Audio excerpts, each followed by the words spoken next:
കൊല്ലം ഇരവിപുരത്ത് 66 ചാക്ക് നിരോധിത പുകയില ഉൽപ്പന്നങ്ങൾ പിടികൂടി. പുകയില ഉൽപ്പന്നങ്ങൾ സൂക്ഷിച്ചിരുന്ന വീടിന്റെ ഉടമ ആദർശിനെ പോലീസ് അറസ്റ്റ് ചെയ്തു.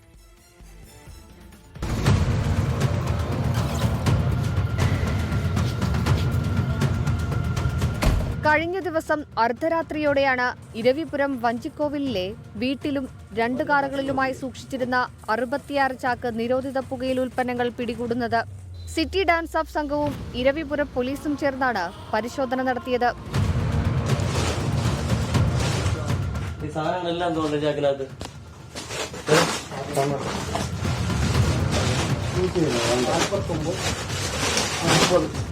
വാങ്ങി കൊടുത്തു തോന്നുന്നു. എന്നിട്ട് മുഖം മറയ്ക്കാൻ നോക്കട്ടെ.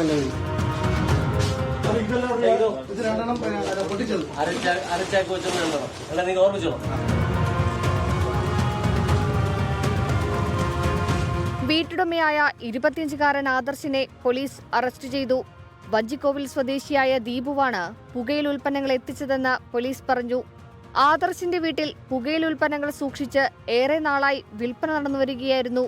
കൊല്ലം നഗരത്തിലെ സ്കൂൾ കോളേജ് പരിസരങ്ങൾ കേന്ദ്രീകരിച്ചായിരുന്നു വിൽപ്പന.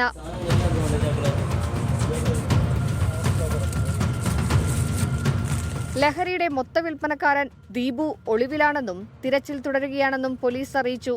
ദീപുവിനെതിരെ നേരത്തെയും സമാന കേസുകളുണ്ട്. രാഷ്ട്രീയ സ്വാധീനം ഉപയോഗിച്ചാണ് ദീപു കേസുകളിൽ നിന്ന് വേഗത്തിൽ രക്ഷപ്പെടുന്നത്. 24 കൊല്ലം. ലോകത്തെവിടെയായാലും ഏത് സമയത്തും 24 വാർത്തകളും ഓഗ്മെന്റഡ് റിയാലിറ്റി പാക്കേജുകളും എക്സ്പ്ലെയിനറുകളും വിശദമായി കാണാൻ ഞങ്ങളുടെ യൂട്യൂബ് ചാനൽ നിങ്ങൾക്ക് സബ്സ്ക്രൈബ് ചെയ്യാം.